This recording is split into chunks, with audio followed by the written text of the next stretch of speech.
This is the Café con Podcast. Hey guys, I'm Isaac. And I'm George. Thanks for tuning in, ladies and germs. You already know what it is. You heard that expensive intro by the illustrious Louis Rossi. Thank you very much. I love my mama. I love my mama. I love my mama. Oh, man. Oh, what a guy. Today we had on Jonas Ball. Jonas is an actor, writer, director, and producer. He has a movie out on TUBI as well as Amazon. He said Amazon Prime Video. Amazon Prime Video called Walnuts. And the way he describes it at the end, which was awesome, he goes, it may not be everybody's cup of tea, but it's everybody's cup of joe. And I was like, wow, that's a very perfect. good tagline. Very on brand for us. I've seen the film. It is a wild ride. It's literally, I can't even describe it, even if I wanted to. So you guys just go and check it out. Support him. He's a good dude. I met him in acting class a few years back. He's just, you'll see everything. I don't even want to, I almost don't even want to describe what this episode is about or who he is, because he is a character. I remember the first time I saw him acting and I didn't know him that well. I just thought that guy's an artist. That's the best way that I could describe it. We get into all of that, his background in art at UCLA, all the way through him actually making this movie on, as he, terms it and coins it, something that he wanted to do for him and his friends on a low budget, just to show that you don't need a massive scale budget to do something that's really, really good and what's the word I'm looking for? Fulfilling, which it is, all of those things. But I just took from this episode more than anything the fluidity of it, the way that he talks. He's just like he's just an artist, man. I don't know how else to describe it. His mind thinks in such an analytically abstract way, and his vocabulary. He has such a deep and dense vocabulary, yet at the same time it's just kind of like, yo, what's going on, dude? He's just a really interesting person to me, and I don't like using that word lightly. I think interesting is such a general term, but he just floats in and out of that scientific and creative brain a lot. So anyways, what did you take from this, bro? Yeah, just to harp on that, I think it's a great balance of being loosey-goosey, artistic, but like we said, you can tell the way his mind processes things. It's very logical and technical.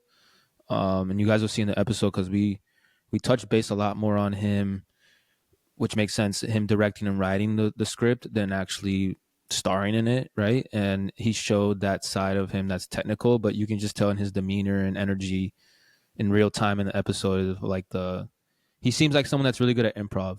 Yeah. Like he breathes it. He doesn't try to be good at it. He's just good at it. Yeah. Yep. So good point. Yeah. Good point. Great dude. You guys are going to love it. Enjoy the episode. And in case you guys didn't hear at the beginning of the episode, just in case. This is the Café con Podcast. Yeah. The liquid gold, baby. What's going on? This is the time that we review the coffee that we were drinking during the episode. And as you can see, this coffee did me good. I drank a different coffee. I drank Illy, Illy, Illy. They use a lot in Europe.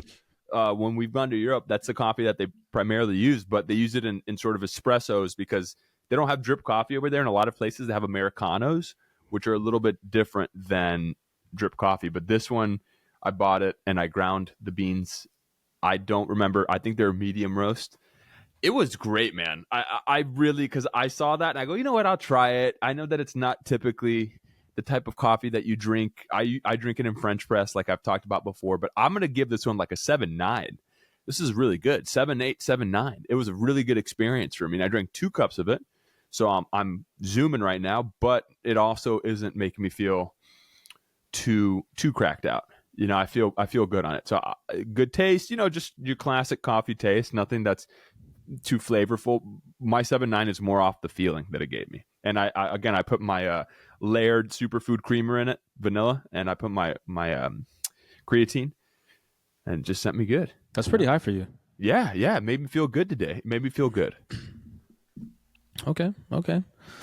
Well, As you know, the one and only. Ooh, The one and only. Ooh, she. As prolific as this coffee is, I sadly have to give the news that I give it a 7.4, which is low for me, right? Which is it sounds good on paper, but Why? there's two reasons. First reason, I got one yesterday, so that's probably wasn't a good idea to go back-to-back days.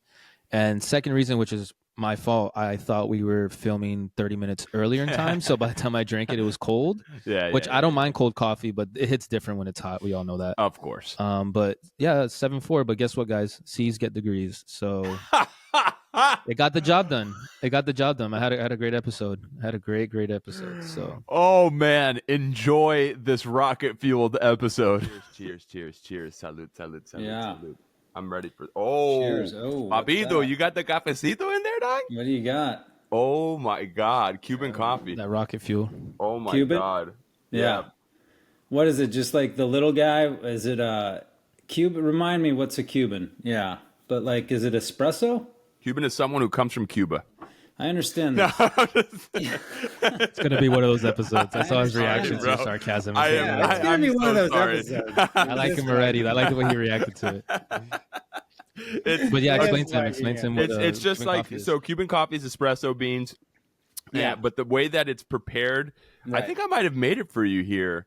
I don't remember. I was talking to Sky, and I'm like, you probably have come over to our place. But anyways, the way that it's prepared is it's with that confection bad sugar, the white sugar, and then you make it in that little percolator that they do like the Italian espressos out of. Yeah. And the second the coffee starts to come out of there, and it's at its darkest, like most pure, you pour a little bit of that into the sugar, and you start whipping the sugar, and you whip it, and then it becomes almost like this paste. It becomes kind of like almost sand looking like, and then you pour the rest of the coffee on top of that, and so that paste, it becomes like a foam, but it kind of permeates throughout all of the coffee, and then you drink a very little amount because it's intense coffee along with all that sugar. You get scent. You get sent. It's crack. The first place you go to is to the bathroom, cleans you out, and then it makes you keep going. That's the first place I always go to. That's true. What is wrong? It might be my computer. You're fuzzy, Isaac, which is bugging me because I want to see your pretty face. George, you look great. I can see you. I don't know why I'm fuzzy. You look perfect. Let's not. It's no one's fault. It's going to record separately for all of us, so it's like separate recordings, and that's why we kind of like using this platform. Oh, I got you. No, you look better now. Now you're not as fuzzy. Yeah, even if when he gets like the actual recording, like you said itself, it's gonna be HD. So yeah, it was pretty fuzzy earlier. Yeah, it's fuzzy for what for me? I was fuzzy for you too, George. Yeah, I guess. Oh, well, it's the holiday season. I'm trying to get into the holiday spirit. That's what it is. I'm trying to be like my holiday Christmas. Hair. You look great, Jonas. Yeah, buddy. We kind of just dropped into this, but Jonas, the actor, writer, director extraordinaire. We know this about you, Jonas. For the people that don't know who you are, first off, welcome to Cafe Con Podcast. Second off, who are you? Who are you? You just who's said Jonas it all. Ball? What do I have to say? You said it all. MMA enthusiast. I'm not adding to this. I mean, dude, Same. Look at that head of hair. It's still there. What else? Jonas, you just look like an actor. Honestly. Yeah. I mean, I don't try to because I think actors, whatever. I won't say that, but yeah, thanks, man. I guess I'll take that as a compliment. I meant it as a compliment for sure. I'll take it as a compliment. Dude, I've always said this, and I mean this. When we were, so I know Jonas because we took acting classes for many years together with John Kirby. Okay. Yeah. The man, the legend, like the angel for actors out here. Yes. And whenever I'd see Jonas, I would think exactly what you just said, George. I'm like, God, that guy just looks like an actor. You know how there's some people that are artists and you just think to yourself, man, I don't have, I always thought about me, it's hard for me to call myself an artist, because it's hard for me to consider, I heard Peter Dinklage talking about this one time. Yeah. Acting is kind of like a reflection of life. So, you're kind of trying to emulate life. Whereas if you're playing a guitar or a piano, or you're singing, or you're dancing, or you're painting, I look at that and I go, wow, that's art. Right. So it's hard for me to consider myself an artist. But when I looked at you, Jonas, whenever you'd act, I'd always think, damn, that guy's an artist, man. He's just got like this. He's just got this thing, Before I even knew you, it was, I forget what scene I saw you in, but I remember thinking, "Ooh, that guy's off kilter. He's kind of got these shadows to his corners. Got some Santa. Yeah. He's got some Santa. Some and grain. then we What is it, Santa? Sand. Oh yeah, okay. No, you're Texture. not. You got texture. Yeah, You got texture. Yes, Okay, that's a great way of I'll putting take it. it. Yeah. He's got look, texture. you look real. You look authentic. Yeah. And then we got to know each other, and I just saw, And you're like, no, he's just doing Jonas. fucking another one of these dip bags out here trying to make it. No, Yeah. bro, you are for sure not one of the dick bags trying to make it. You are a dick bag who's a good dick bag. Thanks, man. Out here. Well, I mean, I'm not gonna, that's all nice stuff you just said, which is, we all need to hear nice things about ourselves sometimes, but I appreciate it. I mean, the thing is like, I certainly don't try to be anything other than, like if anything, I'm trying to just be me as best to my ability as I can be. But if anything, I'd rather come across as an artist than an actor. But, because I did come from art, not to get into my whole backstory, just like, hey, let me transition. No, let's do that. What do you? Yeah. I didn't even know that you came from art. When I said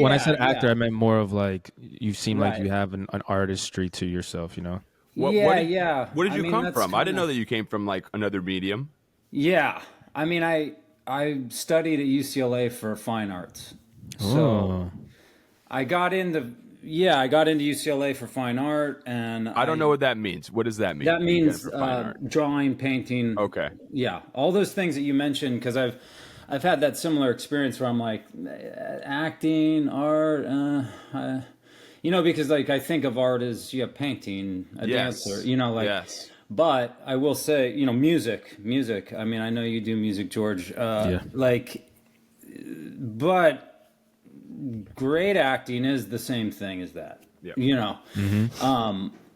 And so, I mean, I went to school for art, and I did painting, and I took drawing classes and photography classes. And, UCLA was a conceptual school, so it was cool because it really pushed me past, it pushed everyone past their comfort zone. A lot of people they said, fuck this, I'm going to go be a design student. They just wanted to do pretty pictures and, So I've heard UCLA is like no joke. Like if you're going there for like with a reason, Yeah. I mean, I didn't realize until I got there what I was kind of getting into. And, to be honest, I didn't even expect to come to LA.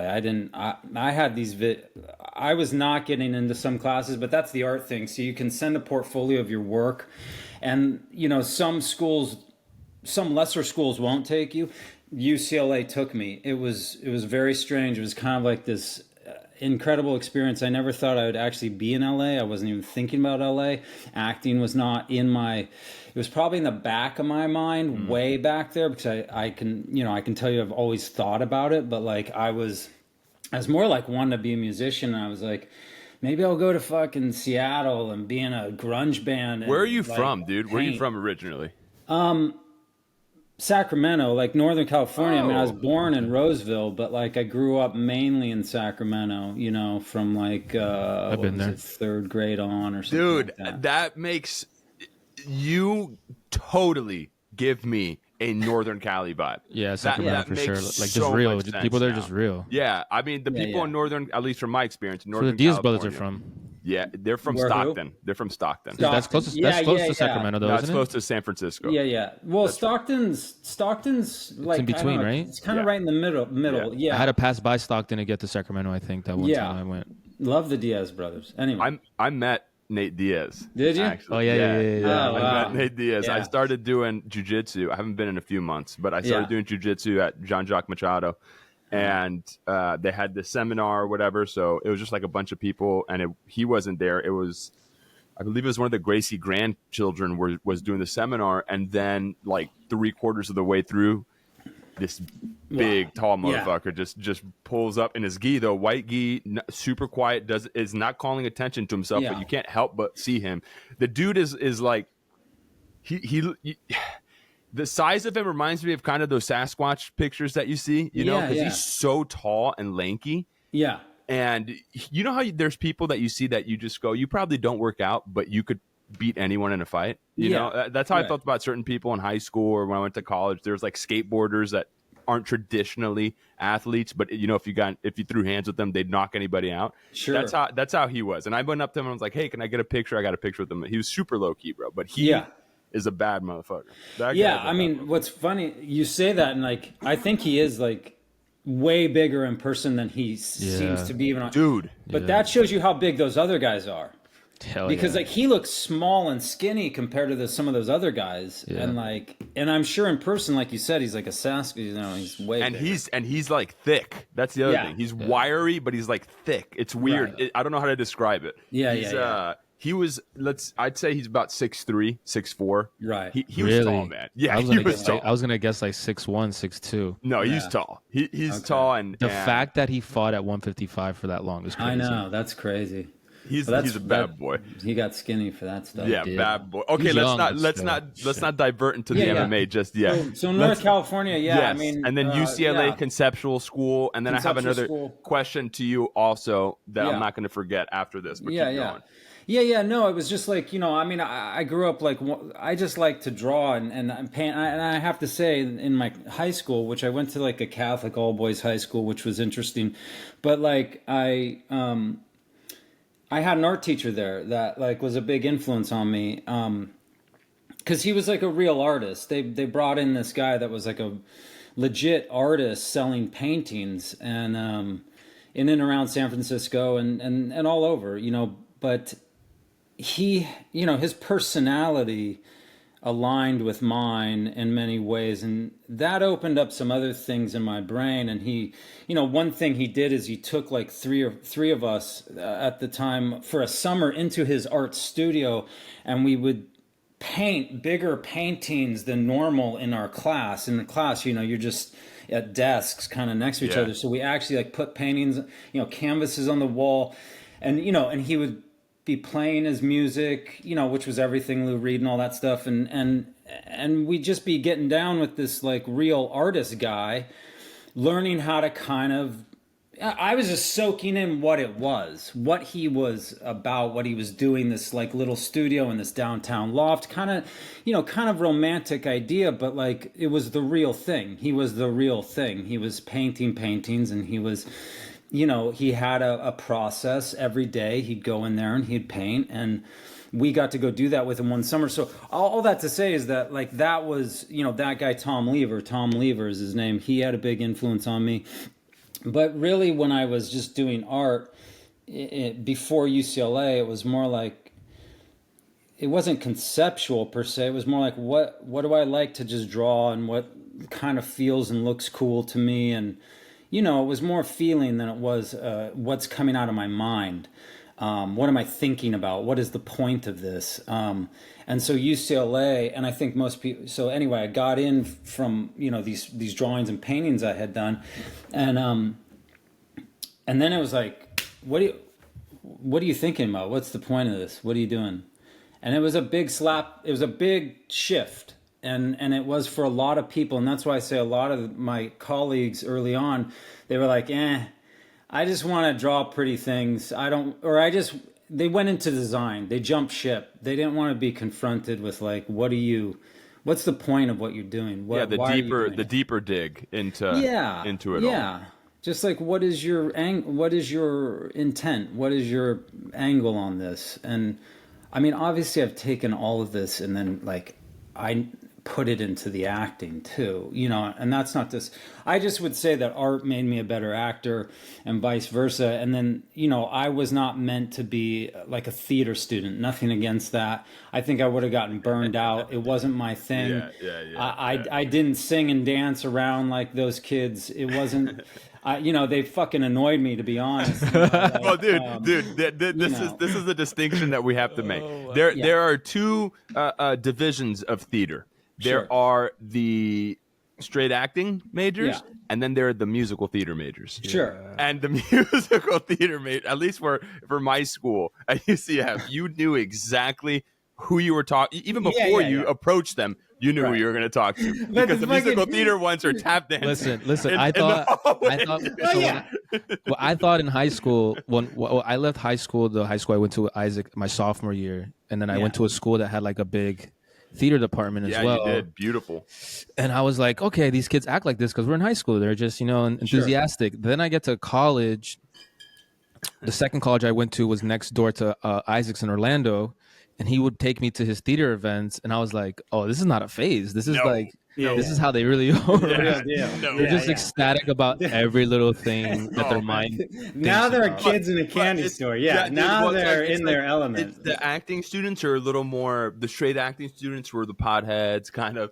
Always, fucking late to class, just kind of like trying to do their homework. And then the musical theater kids are the ones who are like, hello. Like everybody. I guess so. I don't know. UCLA, the thing, I always just noticed, because the art school was right next to the theater school. So we were right next to each other. And, the artists were the wacky, whatever you fucking, they're every stereotype you can think of. And the theater students were the same. The theater students were just always, it's like, you can't have a fucking conversation with these guys. It's always like an accent and a fucking, they can't musical. Like fucking just talk. They gotta fucking act the whole fucking time. Their subtitles and their whole life would be italicized. All in italics. Yeah, there's a fucking. That's it. Yeah. Every like if they had subtitles for their biography. Yeah. It's like you try to go, hey man, what's up? And they're like, oh, pretty good. They're like fucking doing something. They're like, what's up with you, bro? Hey man, I don't know. They're doing something from a play. God bless Miser. Hey man, what's up? Hey man, what's up? Hey man, what's up? Hey man, what's up? Yeah. Hey man, what's up? I thought it was just because we just finished watching the event, the theater event. But it's like we went to go eat one time, and none of them turned it off. Yeah, they don't turn it off. That's especially when you're around. God bless them. But, it's all good. It's all good. These are when you're around those people that feed it. It's. I will say I get fed sometimes with certain people that keep the bit going. Sure. And when you keep the bit going, it's hard for me to not. Dude, the bit is the bit. I love a bit. I will fucking push a bit, a comedy bit. I'll take a bit into the ground, but I'm more the personalities that kind of trust me, I get it. Trust me, I understand. I felt like an Jonas outsider. and I are more along the lines of the realistic, semi-dry humor compared to that type. Oh, bro. That humor could be a little draining sometimes. This is I want to mention this in the beginning because I already see that 16 minutes has gone by and this has gone by very quickly. Jonas you wrote and directed, right? And you were in it as well. And you started it. This movie called Walnuts. All right. And it is the encapsulation of Jonas' humor. Yeah. If I even tried to describe to you what it was about, I couldn't describe it to you. But it was, I remember I went to a screening of it. When was this? Probably 2 years ago at this point, right? 2 years ago. Yeah. And you go to screenings, or I forget how long, but it was at TCL. At the Chinese Theater in Hollywood. And, the small one, not the big one, people. Right. Well, it was still there. Hey, man, it was still there. I know. And I remember just thinking to myself, I'm like, all right, I love to go and support my friends. Anybody that makes something, I always say, good job. Yeah. But then when it's good, it's like, wow, good job. And this was something, you go into it just going to tell your friends afterward, a pat on the back, being like, hey, you did it. Nice job. Yeah. But sincerely, bro. Yeah. This was a movie that when I left, after having watched it, I was not the same after having left, because I was like, damn, that was really fucking good. It wasn't anything that I didn't have to act or think of, because I don't like to be dishonest. No, so whenever something's not good, I don't ever tell somebody, hey, that was great. I always go, congratulations for making it. I always say something like that because that's very honest, because I'm being honest. You know what I mean? Yeah. But with you, dude, that was and it's comedy, and to land comedy in film in a lot of ways, I think is a lot harder than theater. Sure. Because in theater, you have the immediate response. Yeah. And you can see how things work and don't work. And you have the next day to try it again. Yeah. In film. What was it about? Oh, bro. Yeah. Yes. Go ahead. I mean, please watch it. George, now that you've met me, you check it out. It's on, I'll plug it real quick. It's on Amazon Prime and TUBI right now. But okay, I got Prime. And I call it my absurdist fairy tale. I call it an absurdist fairy tale, right? It's and it's about me. I mean, in many ways, it's very much a self-portrait. I think about it now in retrospect. It's such me it's a paint. It's like a painting. It's like a self-portrait of me, and everything in there is a reflection of me and what I've gone through and my personality and my humor. But really, it's the long and short is it's my character who's basically a version of me getting taken to this like sort of mysterious, strange. Rejuvenation center, we'll just call it, for creatives in the middle of America. I don't define it. It's just middle America. And you see what happens when he lands at this place. And he meets these other participants, I call them, and the doctor. And he goes on a journey, and his friend that drops him off goes on a journey. And, it was the whole thing was meant to be anti-formulaic and sort of buckets nose at, I don't want to say at Hollywood, but at the formula of what we see in so much stuff. Yeah. And also as a real intentional thing to say, hey, you can make indie film. You can make something entertaining, and it has nothing to do with money. It has nothing to do with a dollar amount and a budget. It is all about creativity and collaboration. And I think that's just true in art and in anything. Whether it's music or it's a painting or it's a movie or it's a piece of or dance. Dance is free. You can, I'm just saying the point was I wasn't trying to like raise some ridiculous amount of money.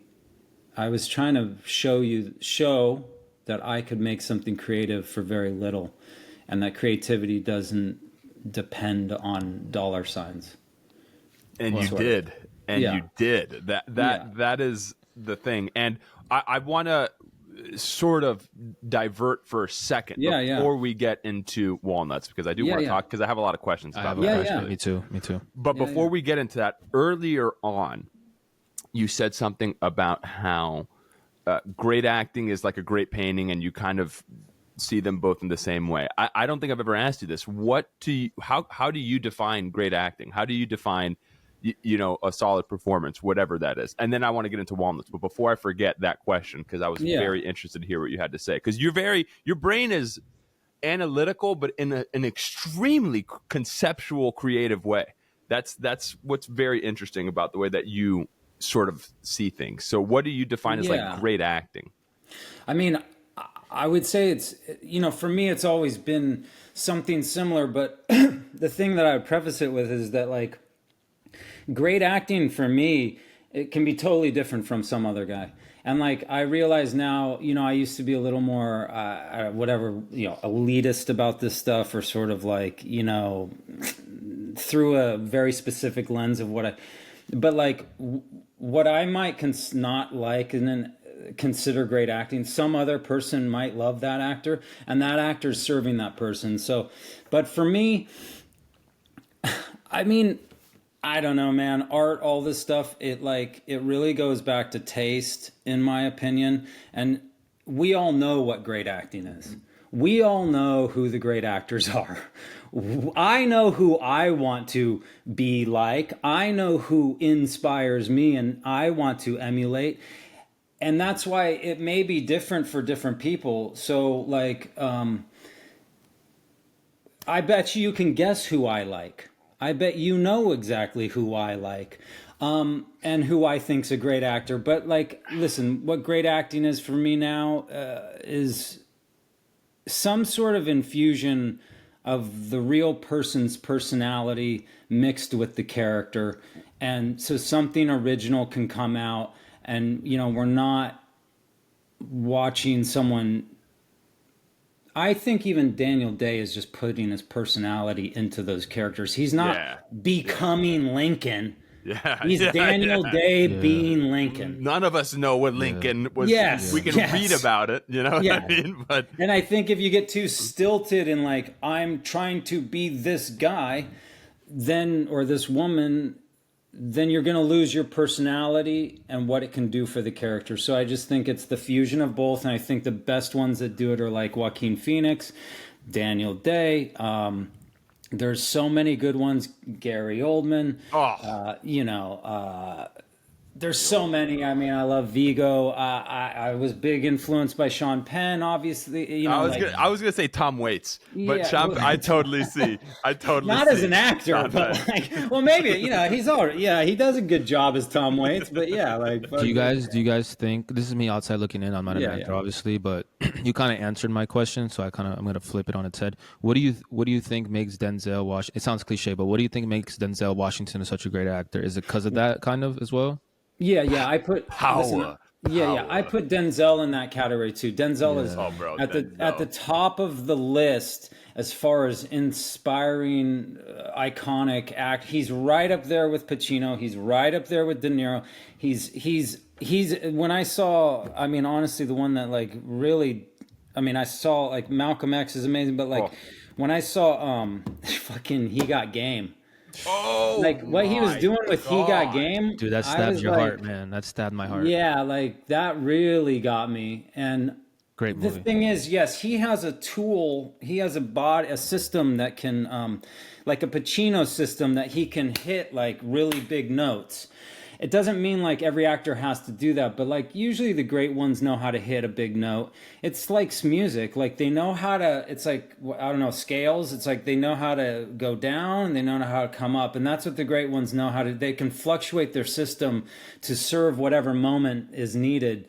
And so when they need to accent something, and Denzel's one of the best at like adding an accent to a moment, and it's not false per se. He can certainly, listen, once you get to a level, anyone can mail something in.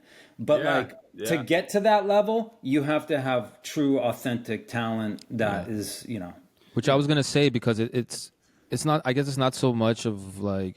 Do you think a piece? My thing is, do you think a piece of it's because they picked those type of roles that are within their scale? Because it seems like Denzel's picked a lot of roles that he kills it because he's familiar with it, right? Like yeah. I think the thing is like there's this misconception about great actors being able to do anything, and maybe like back in the day, fucking I don't know, John Peter O'Toole. I don't know, like, those like these dudes. guys used to act like this and then like that. But when I the more I look at it, the more I see it, the more I've been around and in it. I have this like theory, and I've built theories around a lot of these things because I've had to like make sense of this. But no, I don't think everyone's meant to do everything, and the roles that Denzel does are meant for him, and those roles pick him, and he picks those roles, and vice versa. And the thing is in reality, my take is the great actors have five characters, have five different different characters that they can serve, the great ones. No, maybe four, not more than that.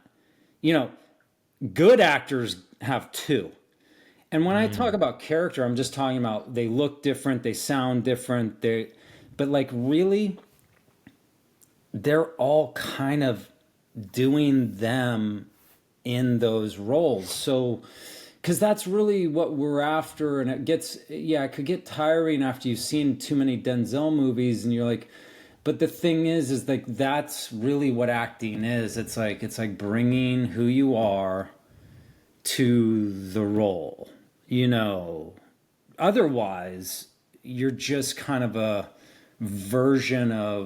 you're a two-dimensional version of what's written. Yeah. You're just on the page. You're just on the page.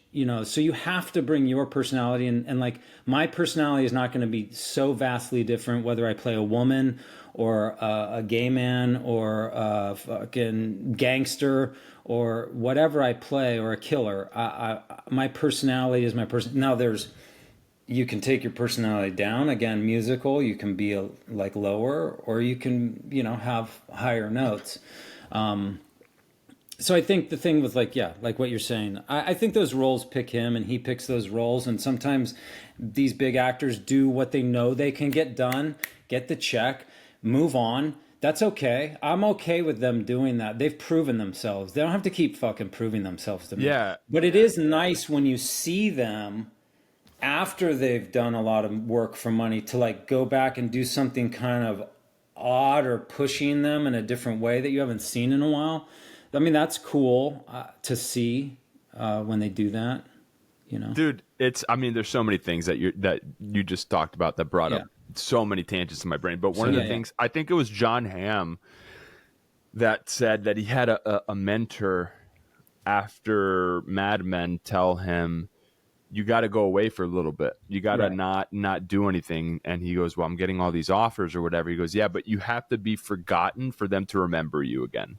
So you got to go away and that's what I think about Denzel is that, we're seeing Denzel right now, like Gladiator 2, all these things, but he's kind of taken these spurts, not that he ever stopped working, but he's kind of gotten enough of a disconnect from the social public eye to the point where people kind of forget, and then he comes back and they're like, that's right, that's Denzel. And you don't have to reinvent the wheel, it's Denzel. And another common, because you're talking about Pacino, I love what you said about the scales, about hitting the notes when they're needed and accentuating whichever note you need. And I think something that they both have in common, which is not unlike any great orator. I don't know how to say that word, but it's almost the charisma of a preacher, right? When you see a very charismatic person talking to a multitude of people, they're able to accent certain things in individual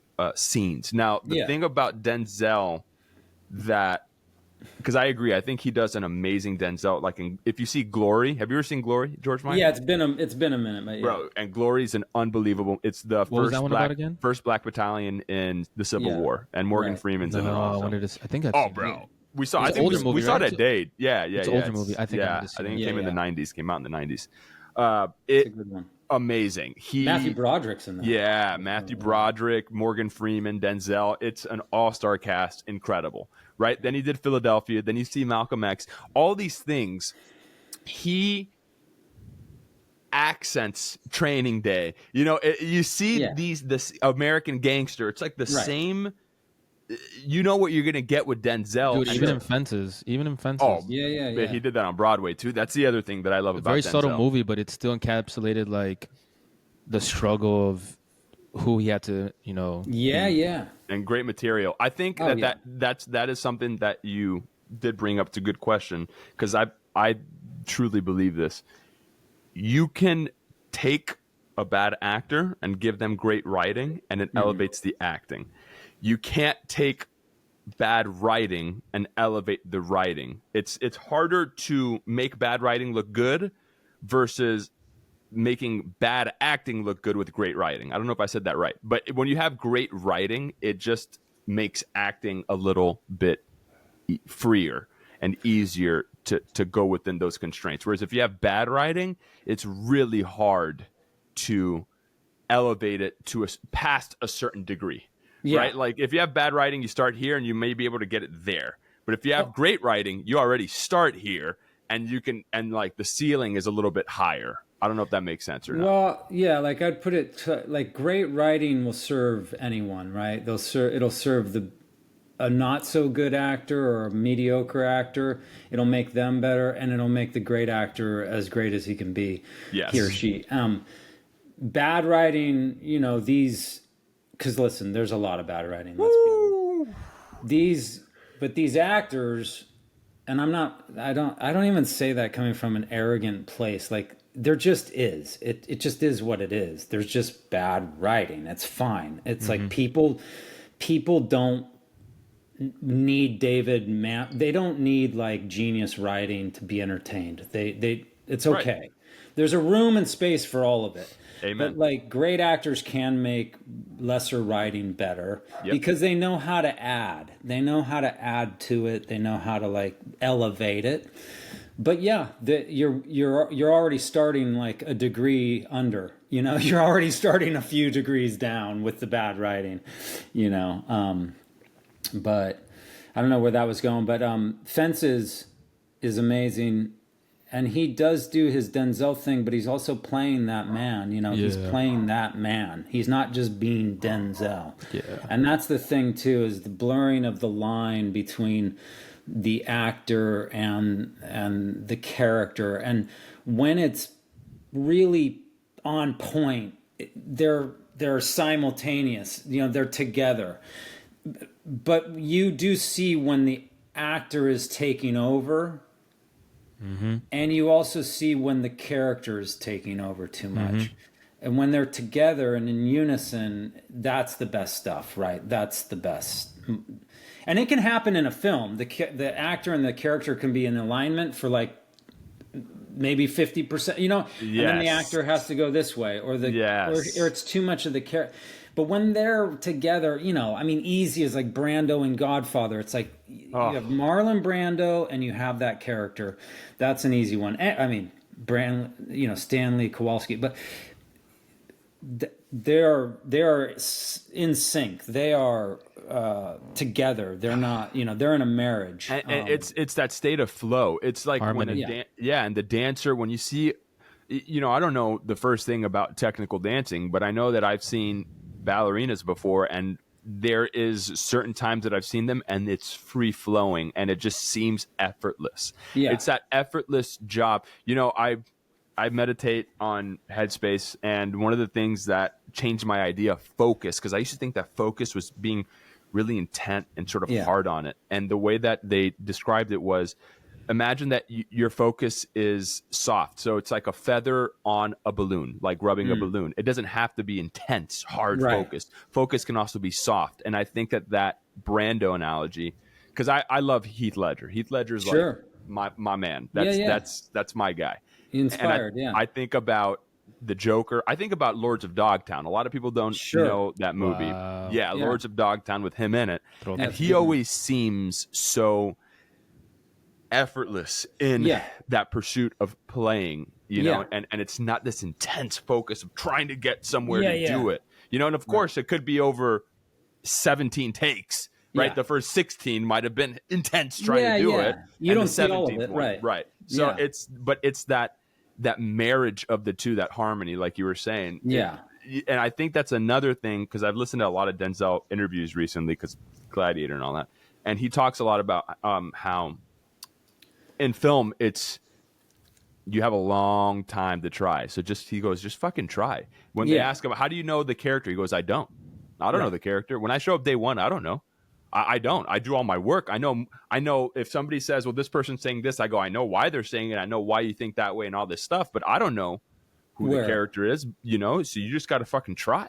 You just got to show up and try and fail big. Yeah. Right. Fail. Mm-hmm. I hear people talk about failing big a lot, and I didn't realize what that meant until I think the past couple of years. At least to me, it's still changing for me. But what I think that means is prepare, and don't fear what other people are going to think about you because of what you're doing.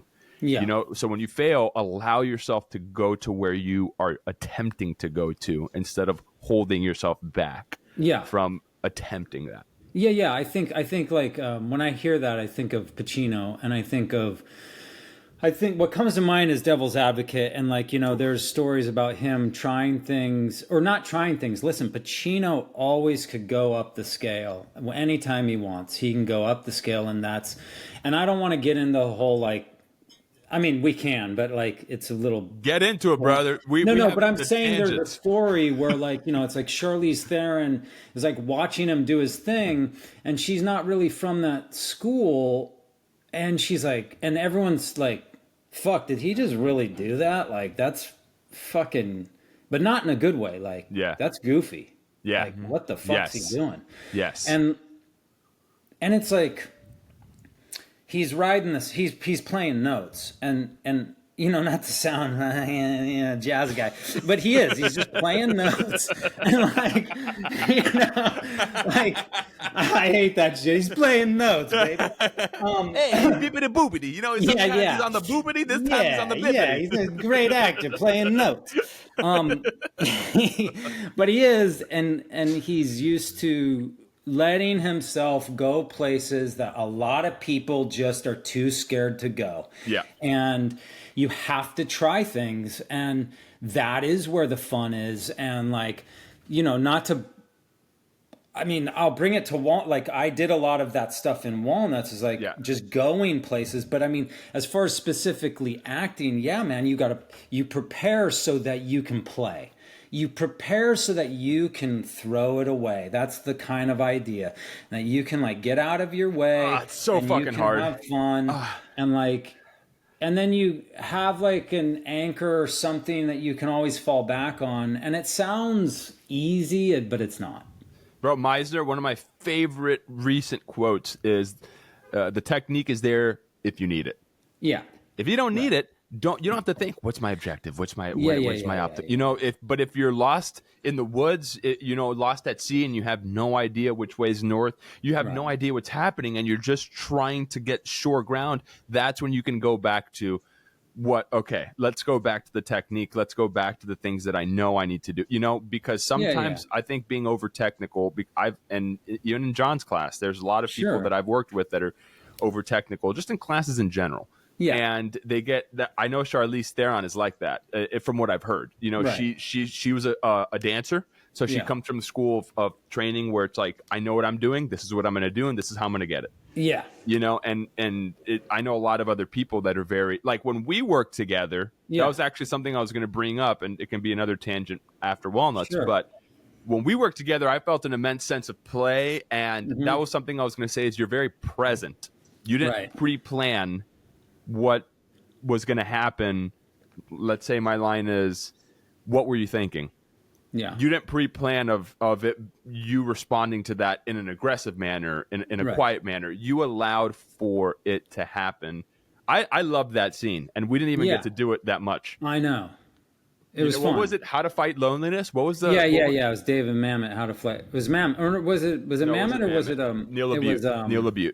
Neil LaBute, and I loved it, and that was fun, and that was fun with you, and like, and you were impressing me. I hadn't worked with you for a while, but like, I was like, fuck, Isaac's fucking good. Isaac's fuck really yeah. good. Like, no, just kidding. Like, no way. No, like you were impressing. Like I was like, wow, I haven't been in class for a while. I'm like, fuck, this guy's like, he's gotten really good. Like, not that you weren't good before. It was just like, I noticed it. I was like, oh, there was a confidence that you were exuding that, because it was kind of a confrontation scene too. And like, I think you kind of freaked me out at one point, but it was good. It was all good. And yeah, like that's something I've had to learn over time. I used to be too stuck and rigid.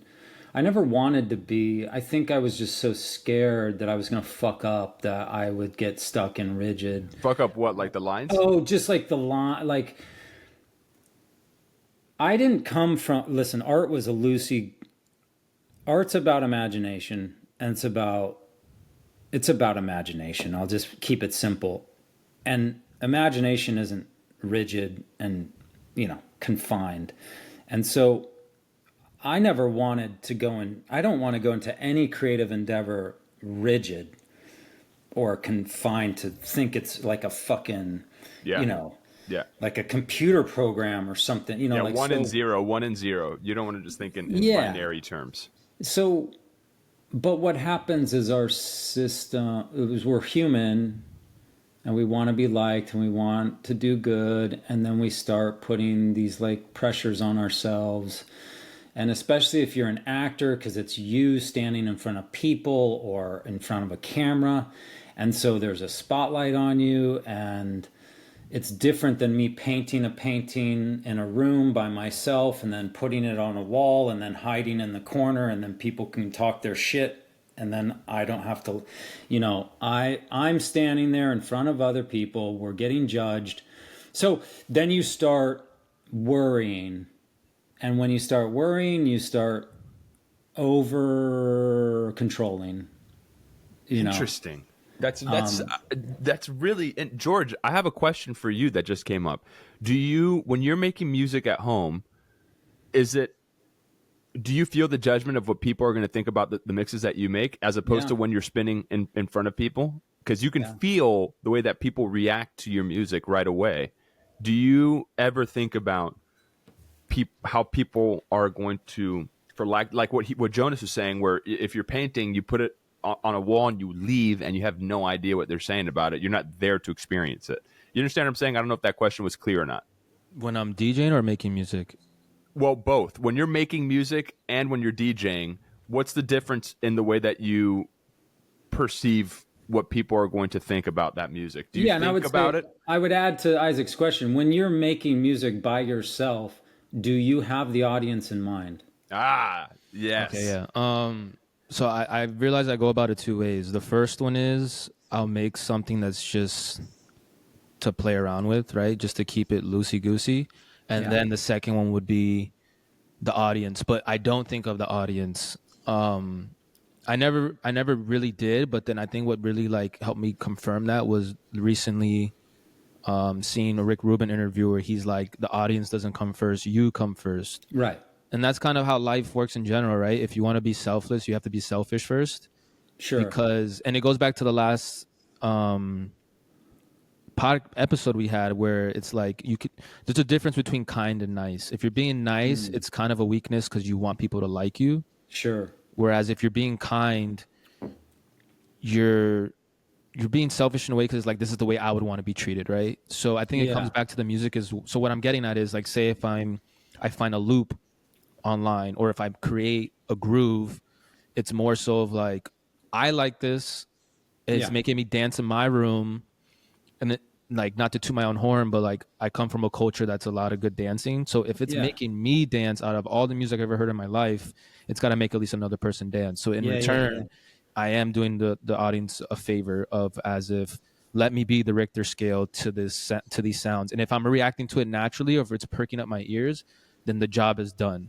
Yeah. But not really think about the audience, but end result is it's going to work for the audience if it works for me, because I trust my taste and my ear. Yeah.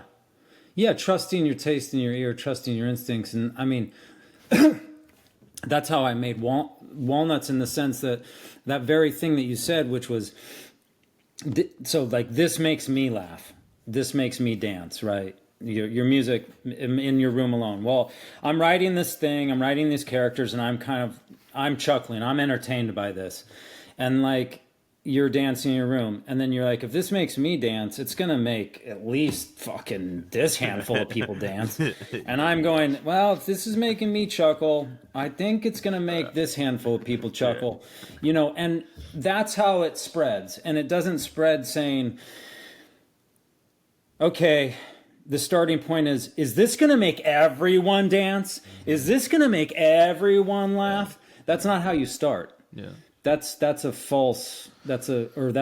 dangerous place to try to start. I think you have to kind of divide the thought of honesty and then being critical.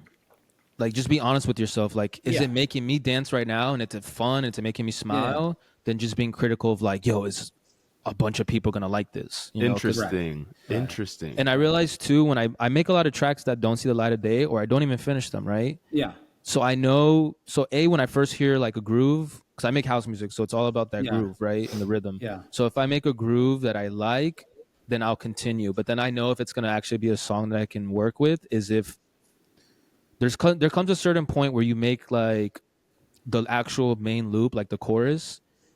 And then once I realize I can build around that, and it seems too easy, then I know I have something. But then if I have something that it's like, I'm not having fun with this, it makes me feel like I'm doing like an algorithm to like figure it out, to map the song out, to create an arrangement. I'll just tell myself, let's deal with this another day. And I probably won't ever deal with it another day, because if it didn't feel effortless in the moment, then it just wasn't meant to be. And I've talked about this with Isaac. I don't beat myself up when it comes to that, because you have to make shit, or you just have to make things that are just not going to go anywhere, just to stay in the art of play. Have to. Yeah. I mean, I think all that's good. And I think like you can, I think like, I came from like, there's some things that I'm like, also like I have a background of like pushing through. That's not to say that what you just said isn't. It's really individual. And sometimes I push myself through, like you said. Yeah, like you can push through like some difficult, but it doesn't necessarily mean that that's going to be the hit, or that might still just be on like some. Yep. But like it's a fun process to be like, how. When you have the headspace to be like, let me figure out how to deconstruct this maybe and make it work. but it doesn't mean it's going to be the free flowing hit that comes easier. You know, there's different. It's like class. Listen, we get all these scenes in our class. You know, we try to be better actors. There's some that just I understand. I understand this guy. I have a way of doing him. It's fine. I don't have to overthink it. I don't have to beat myself in the ground for this. Then there's some that are like, oh, this is a fucking challenge. Okay. And I have to like push myself through it a little hard. It's different. And the result, if I do work on it, could be the same as the other one. But the other one just sits on me and it just feels good and I know where to go. And it's not like it's easy. I could have to do difficult things, but like, I just know it. I just know the character. I get it. And then the other character I have to work at. But I still want to try to do that character because like it's fulfilling to like go through that process too. And that's definitely something that the older I've gotten, I've been trying to be more attentive of like, okay, this song is a struggle, but just finish it. You never know what's going to happen until you're done with it. Yeah. But I would say the over encapsulating like process, at least in my mind, I don't need to remind myself because I think it's embedded in me. Like we're creating art at the end of the day. Like this isn't a math problem. Right. Or that I have to finish it on the test, you know. But there is, like you said, there's certain songs that I make, and I'm like, I want to put that on an album one day. So I'll let it sit for a little bit, and I'll come back to it. And then there's other songs where I'm like I have a song releasing off a label in January. I made 90% of that song at like within 8 hours of like midnight to like 7 a.m. Like let's not gloss over that for a second. Let's not gloss over that. And that's not even one of my favorite songs. What are you talking about that you have a song releasing on a label in January? This is the first I'm hearing anything about this. So let's not George Michael? No, we've talked about this song. Have we talked about this? I'm losing the term, but this whatever Isaac's doing over there, this stuff.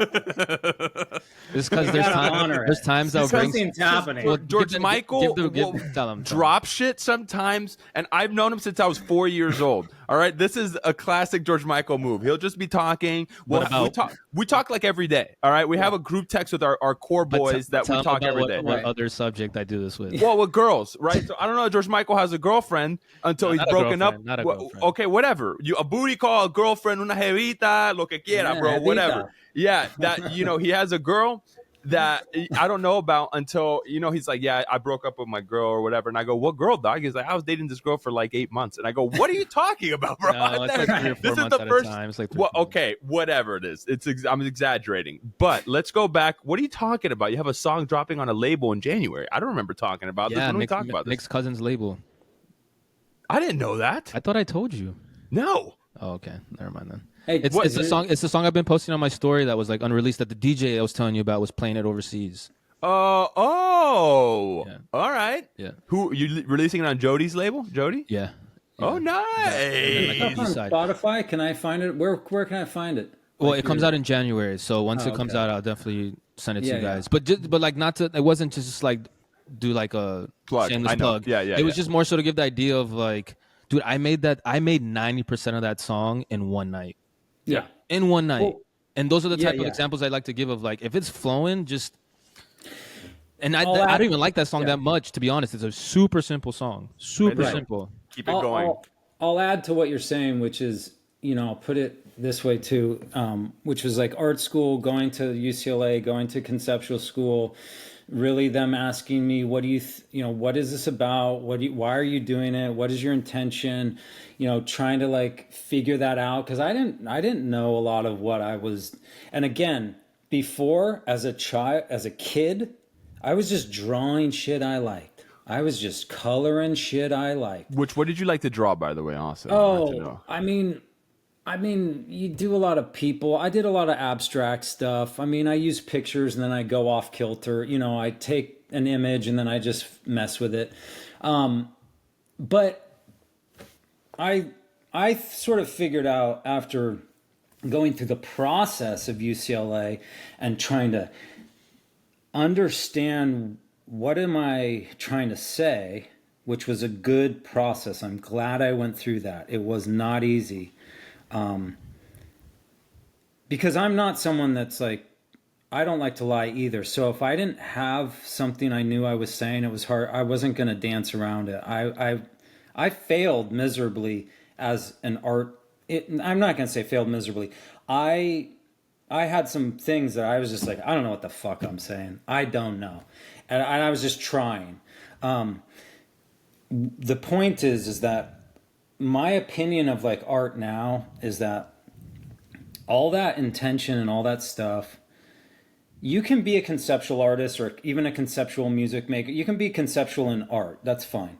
But I do think like the greatest stuff, music, it spans all of the categories, is really the instinctual stuff. And I think like the great painters, whether it's, you know, Picasso, you know, Van Gogh, any of them, you know, Bacon, any of them, even the modern ones, they don't sit there and fucking go, I'm going to do this because it's going to say. They are painting and doing things from their instincts, from their heart, and then all of who they are and what they've taken in the world is put on that thing. It doesn't mean that there's not some influence of history or time or, you know, past, but they're not overthinking it. They're just letting it happen as best to the best. They're being a channel, and then we bring things to it, and meaning is there. There's always meaning. So my point is that like I don't think it should be overthought. I used to think it should be overthought. I used to think parts should be overthought. I used to think acting should be overthought. And now I'm way more going back to how I originally as a kid would draw stuff, which is just let it, whatever's coming out of you, just try to be a channel for that, you know, as opposed to like what this is trying to do. The muse. That's something I listened to an interview talking about Bob Dylan. I think it was Bob Dylan, that he would always try to be there because he said it would come from something and he would just try to be ready for whenever it came. But a lot of times he was saying he was driving down, I think I read this in Big Magic by Elizabeth Gilbert, which is a great book. It's about creativity. Yeah. She wrote Eat, Pray, Love, whatever. Anyways, Bob Dylan was driving down the PCH in a drop top convertible, beautiful California day. And then he started to get this tune in his head. Yeah. Right. And he was in his car and he looks up and he goes, right now, this is when you want to give it to me, because he's not able to do anything with it because it's just coming and he's not able to channel it. Right. That's something that. And then I don't know if you guys have ever read The War of Art by Stephen Pressfield. Great fucking book. Yeah. He wrote The Legend of Bagger Vance. That guy, I think he wrote The Legend of Bagger Vance. Anyways, he's a writer. Yeah. He talks about just fucking showing up every day. Sit in front of your laptop, in front of a piece of paper, whatever it is that you're doing. Show up every day, and inevitably, by you showing up every day, the muse will be there. Right. At one point or another, it will enter into your channel at one point or another, and it's just about continuously showing up, and that's the hard thing when they talk about it's a marathon, not a sprint. Even particularly, I think, in any art endeavor, is that it has to be a lifelong pursuit, right? And you don't know that until you're doing it. I remember being in theater school, and they had this class called Theater Careers, and there's no way that any theater school can ever prepare you for the real world of being an actor. Just I'm only speaking from my experience. Arts in general. Sure.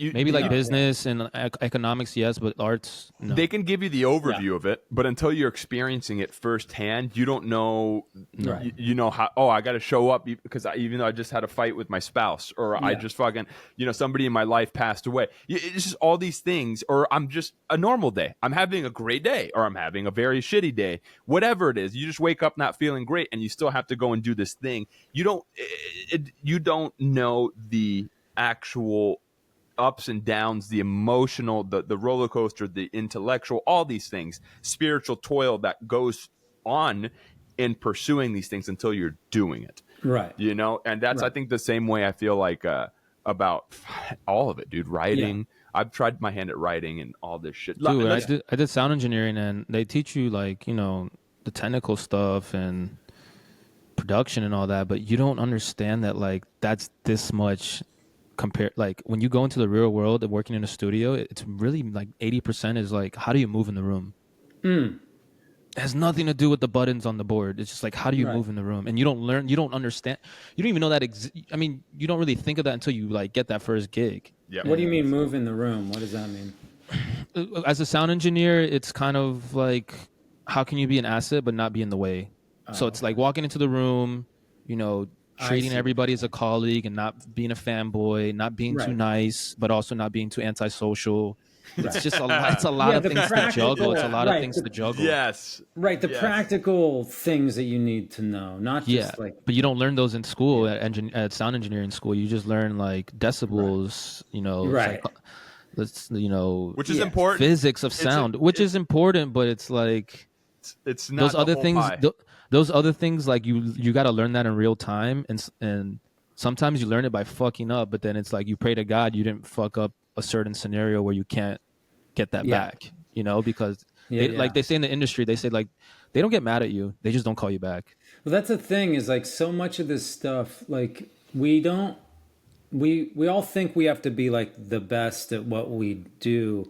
A lot of it is interpersonal relation. It's a very blurry line because you don't want to just be like some guy that's trying to get along with everyone just to get the next gig. But some of it is just how you conduct yourself, and meaning it has less to do sometimes with your ability, because your ability can be nurtured and it can grow. And really it has to do with how are you conducting yourself in situations. Awareness, and like just being a fucking good person. Being a good fucking person, man. Yeah, and like being aware of other people. And like, that's read the room. We talked about this before when I did Westworld and I worked with Aaron Paul. Yeah. He gave me such an unbelievable lesson just by, first off, when I started acting in college, that's when I really started to think about this as a career or just learning the craft, whatever. Breaking Bad was popping off on Netflix. And I remember watching Aaron Paul and just thinking, if I could do a sliver of what that guy's doing, I'm on the right track. And then I got to work with him face to face, and then he sunned me. Like when somebody taps you on the cheek and they sun you. And after we were done, he sunned me, and he gave me really nice things. But one of the things that stood out the most was he said, "You'll be surprised how far being a good guy will take you in this industry. Being a good person will take you a lot further than you think it will." And that goes back to what we were talking about with the kindness versus the niceness thing, because sometimes being a good guy does not mean that you're nice. Right. Being a good guy doesn't always mean that you are placating everybody and being nice. That means sometimes having to step in, being a little confrontational, but confrontation with a purpose, not confrontational just for the point of standing your ground and I'm a fucking man. Like that's not what it's about. It's confrontation with the purpose for some goodness behind it. Mm-hmm. And being a good dude, treating everybody with kindness as well. That's something else that he did, bro. He did not have like his own little private tent. He didn't have any of that. He sat in his chair and he treated everybody. He was in the zone. He was doing his thing, but he treated every single person the same. And that spoke volumes to me. Spoke volumes. That was for Westworld, right? Yeah. Yeah, spoke volumes. Yeah. It's like being centered it's more.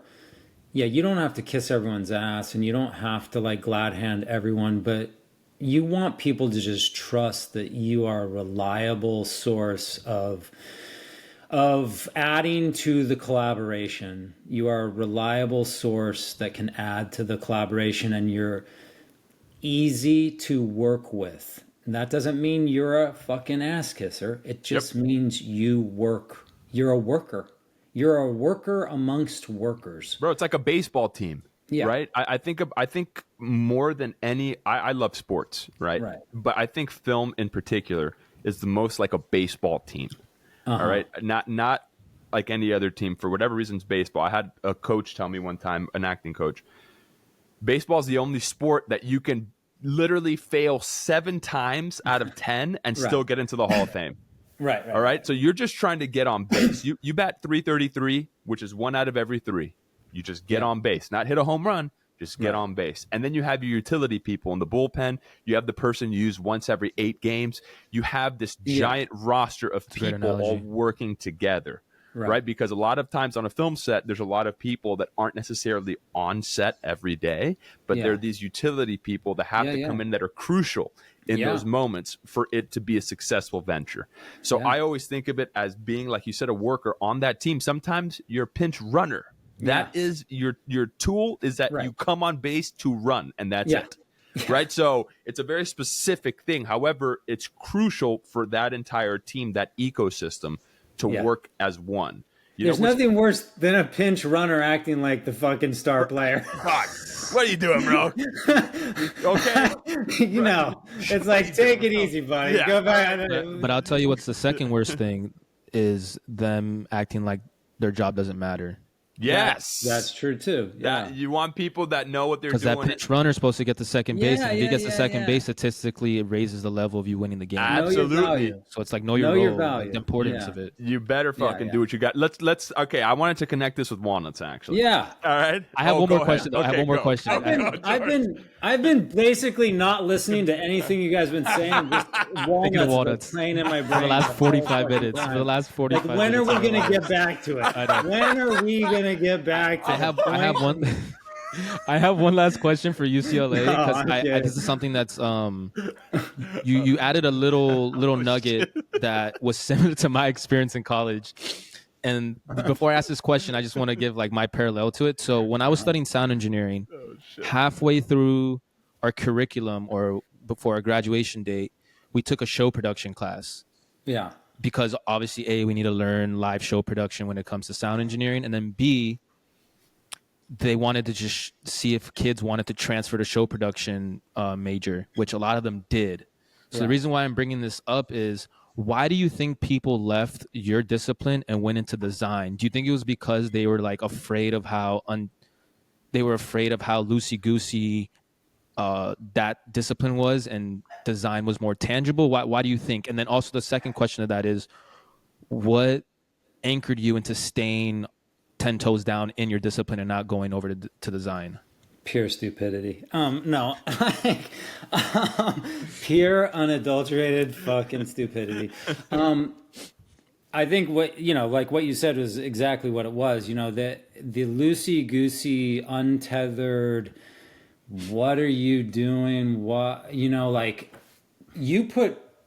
people need structure. They want structure, and like the art program was like, I did shit that. I look back and go, I got a grade for what the fuck was going on? Like, it was like a dream. It was like a fucking weird dream, right?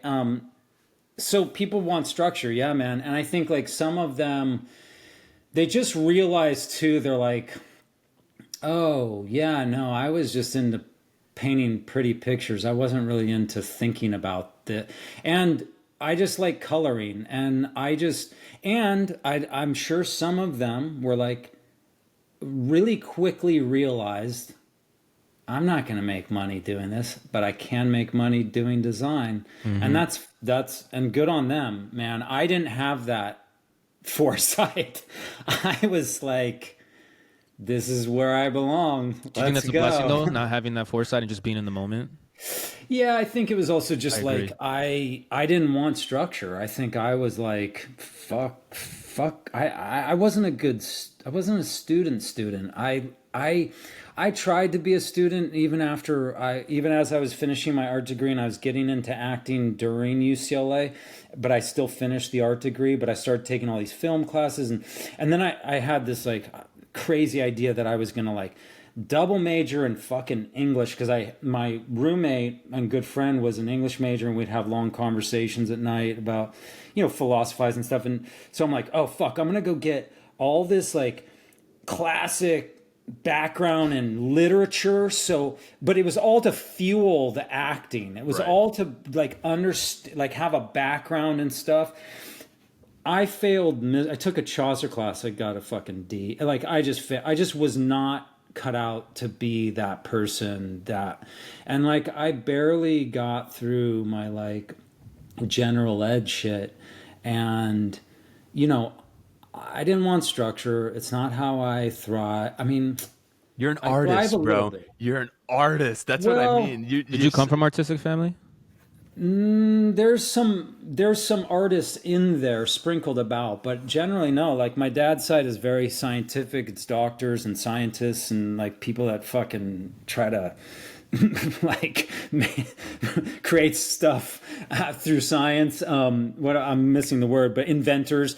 You know, car guy, you know, mechanical. My brother's mechanical engine, or you know, went to mechanical engineering school. Very different. My mom is not artistic necessarily. She appreciates it, she likes it, but like she's not. That's not her gig. So, yeah, it wasn't like fluid in my. I was kind of a little bit my own thing. Same. Yeah. Yeah, but that's I think that, see, that's funny. You say that you didn't come from a family that, and they were sprinkled in there. But all those, whenever I think of people that are into cars, it's very, I know that it's piece and you put this piece there and blah, blah, blah, blah, all that stuff. But there's a sense of artistry when it comes to looking at an engine. I don't know anything about cars. You show me an engine, I go, yep. It looks like that car is running. You know, I don't know anything. It's like an engine. I don't know. You show me that. What coil? Cool. Yep, I believe you. I believe that that's a coil. You know, I don't know anything about that. But when somebody steering wheel, that's it's got 4 tires. Am I going to crash? Brakes? Great. Let's get on the road. So we know one of our really good friends is an engineer. He's a computer engineer, and there is certainly a sense of artistry that has to come with it. It's just a different side of the brain, I think. You know, and it makes sense that your family or your dad's side is that inventor or science. Science. Thing. I could see your brain working in that frame, right? But in a different channel. You know, I can see that now. That makes a lot of sense. Yeah, and I think like now I'm so much more. I just think it. I don't know how this is going to come up. I don't see as big a difference between like the science and the art as I used to. Like straight up. Or you know, like you were talking about the car, you know, like I don't want to, like there's art in all of it, right? 100. You know, we don't have to go down that road, but I'm just saying like there is, and like science is art and it's all art. I just happen to be the one that like wanted to do it with like painting and acting and writing. More abstract, more of an abstract. More art. Abstract too. Like and I put that in quotes, in free flow. heavy air quotes. I like abstraction, man. I just like and it's pain. It can be painful. Like it's not like I'm.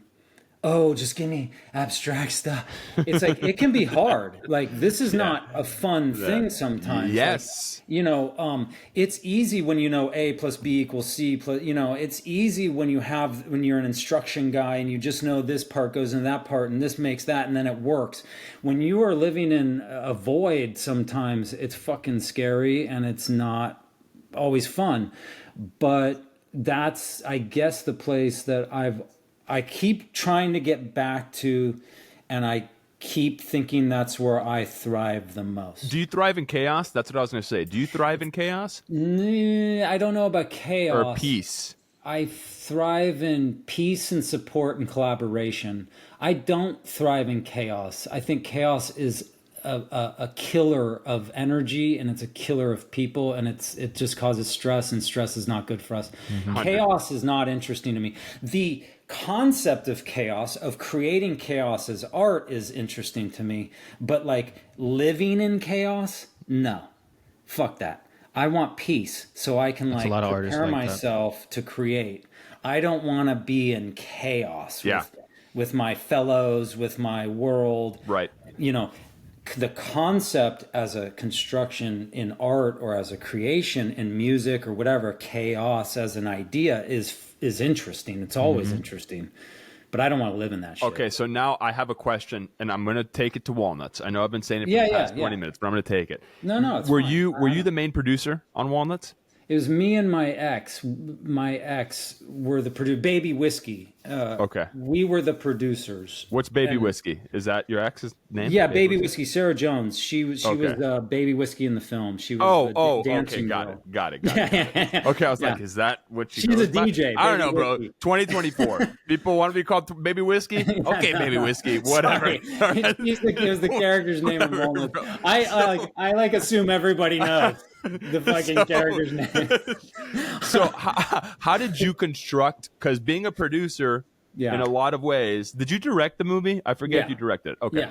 And also being a director, how did you construct that sense of ecosystem in your when you were making this? Like, talk about how what you attempted to achieve in terms of the actual world itself for the actors to come in behind the camera when the cameras were not on.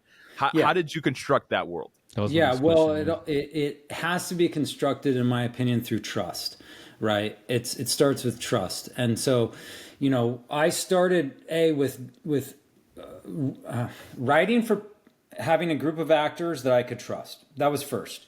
Like, writing those characters, I wrote very specifically for some actors. I had to replace some because some fell out, but these were specific people that I wrote for, a lot of them. Some of them were new characters, but you get the ideas. I wrote, let's talk about Clerks. So Clerks is Kevin Smith and his friends. Yes. So I wrote my Clerks. It doesn't look like Clerks. It doesn't sound like Clerks, but it's my Clerks, right? Yep, makes sense. So it's me and my friends. So the reason is not because A, I think they're humorous and I like them, and B, because there's a trust, there's a secondhand, there's a familiarity already in place. I don't have to develop that with them. Some of the people fell out and I had to bring in people I did not know as actors, and then I had to build trust with them. But because the cast was so big, it's much easier to build trust with like three new people than fucking, I don't even know. It's like 9 characters. You tell me, Rob. No, I'm kidding. Like there's a lot of characters in the film, so I didn't want to have like, all these actors I didn't know that I had to like build fucking trust with. And it's a true ensemble. Yeah, it's a big ensemble of actors. So jazz. It's very jazzy. It's very jazzy. So that's where I started with the actors, and because your energy has to be. You have to hold on to your energy because I was directing, producing, and then acting. So you don't want your energy to be dispersed. And if the more people need you, the more you got to give them energy. So I knew this handful of actors I don't have to worry about. Yep. We're good. Yep. Then I have to worry about these 3 that I'm meeting and I know, and one of them's playing my best friend. I have to build some, so I have to spend a little more time, but that was all done pre.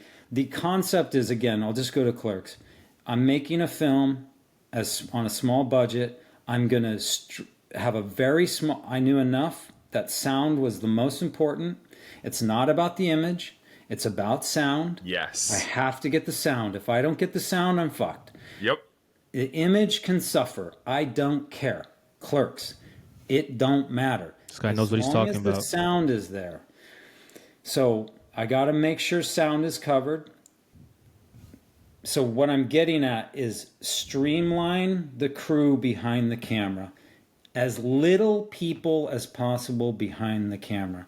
One thing I picked up as an actor, being an actor, is that they have some sets I saw had all these fucking people behind the camera, and I'm like, what is that? Like, and I'm starting to sound like something, but basically I'm saying you're not poo-pooing it. You're not poo-pooing. I'm not poo-pooing it. I'm saying that some of it is waste, and that what is most important is what's in front of the camera, not what's behind the camera. Right. And so what I'm getting at is trust again.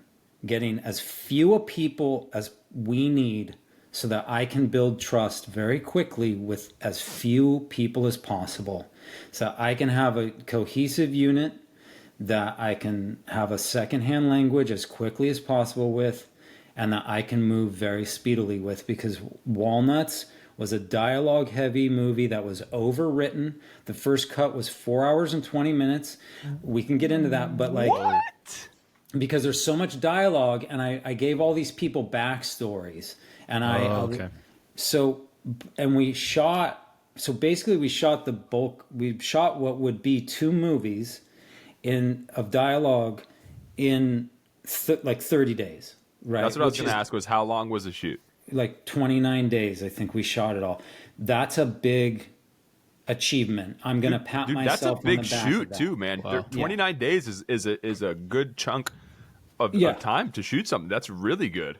Well, yeah, some things get shot over 3 months, or of course. I mean, we did 29 days with some days off, and again, I'm talking about almost 2 movies worth of material. Yeah.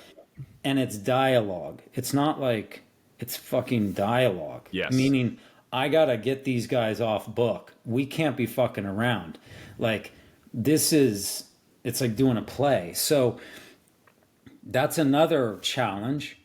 And not every scene turned out great, and the edit showed me what needed to go. But all that to say is that if that answers your question, it was all about keeping a very small footprint and making sure people knew what they were getting into, and being very honest up front about what this is, my intention, who I am, what I'm after, so that there's not mysteries to the DP, that there's not mysteries to the sound guy, that there's not mysteries to the actors, that they understand what the fuck we're gonna go do. And that keeps it going forward, and you don't get halted in like discussions and fucking argument, whatever could arise. Because it's tenuous when you have all these people with personalities. And, me and my partner, we weren't perfect all the time. We had problems, but I hope that answered your question to a certain extent. It absolutely answered it 100%. Jonas could be a sports team coach. Bro. The last part you said of like, everyone needs to know what the fuck we're doing. Yeah. Like, no matter if you're doing the like littlest thing or you got to know what's going on. Clear vision. Yeah. Clear vision. Transparency. Clear vision. Yeah. Jonas, did you start in it as well? Did you start in the film? Yeah, I'm in it. Yeah. So, so when you're starting, just a quick question. When you're starting in the film, who's directing? I mean, me, but I would defer to Sarah. Are you watching monitor? Is someone else watching monitor? Yeah. How did that happen? Yeah, that's my question. The main thing was the frame was a big thing for me. Like, how are we being framed? So once I knew how I was being framed, and explain that to people who don't necessarily know what that means. Like, what are you looking at? Like, from the edge to the edge, from every edge, what is being seen in that frame? And it seems kind of elusive or maybe abstract to people just like listening. But if you say, okay, you go into a close-up, you're going to see an eyeball. Okay, you pull out of that close-up, you're going to see not only that eyeball, you're going to see the person, and you're going to see the room behind them. So what do you want to see? What are you telling? What part of the story are you telling? What do you want the camera to see? And what do you want the camera not to see? And so the frame was very important to me. And once I understood the frame that we had, me and Keith, I could go act. And I also had to trust Keith, because some of it Keith is DP? Keith is the DP. Keith is the camera guy, the DP. So I also had to trust sometimes, if it's handheld, I know what that's going to look like. It's not going to be framed all this way, that it's going to be loosey-goosey. Okay, let's go. You're hand holding. Fine. I don't need to sit there and you know what I'm saying. Yep. I also trusted Sarah, because she knew me so well, to look at what was happening too when I was acting. But I was so clear from writing the thing, from rehearsing these guys. The thing with the acting was, for me, was I just had to be present. I just had to be me in this situation. And it was interesting at first, but the frame was the thing. And then trusting Keith, my DP, and Sarah to kind of keep it. And then I'd have to go back sometimes, and I'd have to put someone in the chair for me, and I'd have to look at it. But there was sometimes we were just moving too fucking fast, and it was like, Keith, what do you think? We got it? I have to defer to people sometimes. I can't control everything. But I was, as much as I could control or could check off on the frame, I was into, because that's very important for a director, because it is your vision. It's how you want people to see the thing. It's, Kubrick those are frames, you know, it's a very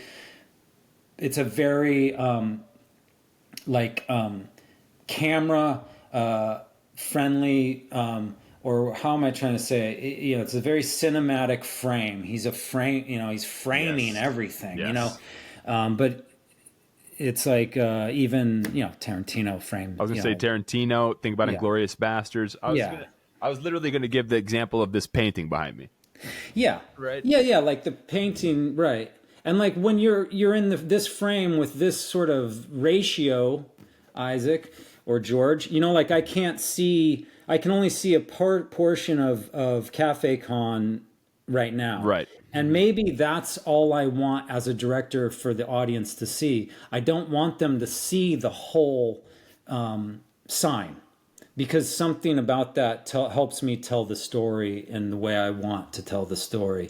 And if I wanted them to see the whole sign, then we pull the frame back and we see the whole sign and we see you as well. So that's kind of like, you're telling the story the way you motion pictures. It's literally a picture. You're looking at a picture in motion, right? Yeah. We went to MoMA recently, my first time ever, and I saw the first movie ever made, and it was about these people landing on this alien planet. But it was literally, I watched it and I go, damn, this is better than a lot of movies that I see nowadays. But it's all about what you see in that frame. Scorsese talks about that a lot too. He goes, I don't care about anything other than what I'm seeing in the frame, right? Or I don't know if he said that. I'm butchering it, but I remember him talking about the framing of things. So I have a couple questions. Number one, this is a twofold question.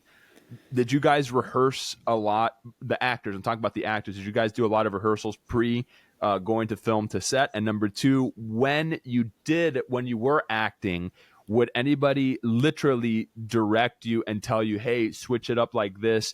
Or were you able to self-direct yourself? Did you watch playback to then do another take? Or were you moving so quick that it didn't matter? So it's like the rehearsal and then that directing, the literal directing. Because I've produced and started something before, and it was very hard for me to answer producing questions and act at the same time. Right. I had to rehearse these guys. I did it over Zoom calls. I did it in person as much as I could. I rehearsed everyone. I gave them character sheets to look at with like good descriptions and like, you know, like Kat the girl, she got a lot of the girl stuff got cut out because I had to cut out some side stories, but like, you know, they were all based on like she was based on like Sasha Grey, the porn star, but like so like so I had like colors. I had wow, that's great. Sasha Grey was also in a season of Entourage. I thought about. That's where I knew her from. I don't know what you guys. Listen, when I was casting, I know. Right? I've never seen anything. When I was casting, I just know her face. When I was casting, I actually thought like, fuck, could I get Sasha Grey? Because she's cool. She seems like a cool girl. Yeah. And like, I know she acted, and like I got close to. Played a lot of characters. Yeah, she played one. Okay.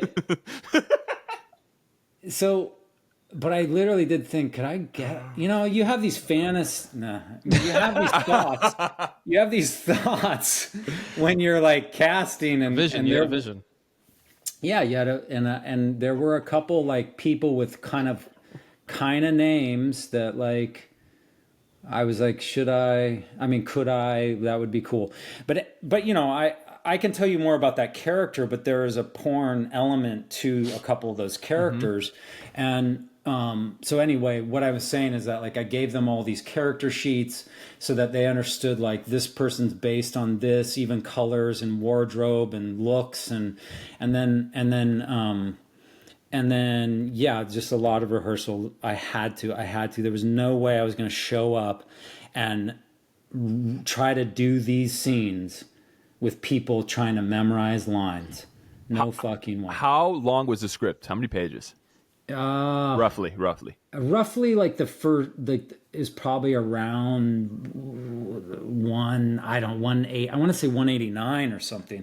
The script is 189 pages. Well, okay, so I think, listen, that's a lot for the reason why I responded like that. Typically, a script is like 108, 90 to 120 pages. Because you said each page lasts how long again? A minute, roughly. Okay. Each page is roughly a minute.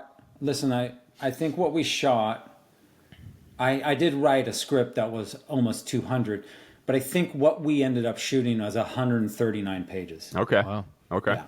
And that was about, in the edit, that was 4 hours and 20 minutes. Yeah, that makes sense. And how many pages a day were you guys shooting? Like 12 pages a day? Oh, gosh. 15? I mean, I don't even know. It depended? I couldn't remember. We just did it, and I know we did it in under a month. It was like 28 or 29 days, and we had some days off. So, it was a lot of it was a lot. Dude, I know you said that it was very dialogue heavy. So I wanted to actually, when you were saying that surprised me, because I remember watching, one of the thoughts that came up while you were saying that was when I was watching the movie, there was a lot of motion to it, which in a lot of dialogue heavy projects or movies, films, or plays that you see, sometimes it's stilted when it's dialogue heavy, because there's so much exposition being told. There's so many backstories. There's this coming, this coming. However, in yours, there's a lot of motion in it. Meaning, and by motion, I mean quite literal, physical movement. And you're following somebody through a forest. You're following somebody here. These people are in this house. There's a lot of movement in it, which was surprising to me that you said it was so dialogue heavy. How did you come to that? Was it through edits? Was it on set that you noticed that? How did you sort of come to that edit type of thing? You mean like the movement of the characters and everything, because it wasn't so stilted. I didn't feel like there was a lot of moments where people were just sitting and talking. That's not dinner. It's not Dinner with Andre. It's all I would say is that having the art background. Listen, a big influence on me is music. Right, music is a huge influence on me in everything I do, whether I'm acting or writing or, there's songwriters that, influence how I write dialogue. What I would say is that all my influences, what I had to do was create a tone for the film and know what that tone would be. And then I have all these influences, these directors that have influenced me. And most of that is then put into the film, and what I mean by that is I'm influenced by people that do tracking shots. I'm influenced by people that do dolly shots. I'm influenced by, Paul Thomas Anderson, Scorsese, fucking Tarantino. Just name off the greats. I'm influenced by all those people. So, it's music. So I have to give people, I don't have explosions and all this other shit, so I have to keep the visual eye moving a little bit so that they can take in my dialogue, but there's still enough action so it's not fucking putting them to sleep. I gotta keep the thing moving so that they, I'm giving the audience stuff. It's music. It's and giving them notes, and that's why you have Baby with the fucking heavy metal dancing, and it's boom, wake them up a little bit, and then let's get into something other note, And so that's just an internal artistry that's just in me as I'm directing the film. I'm saying, all right, let's, there's some things, I had to come up with things on the script. It's not there. It's it's very bland. There's Terry and Baby are in the woods talking this for a long period of time. I had to come up with different ways of showing them. And one of them that I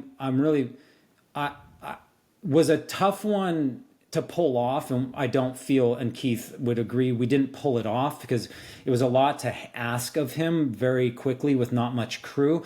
But I had them circling a tree doing this piece of dialogue, and they're they're bouncing ideas off each other, and they're both going around the tree, and it was just to add some movement because it's cool.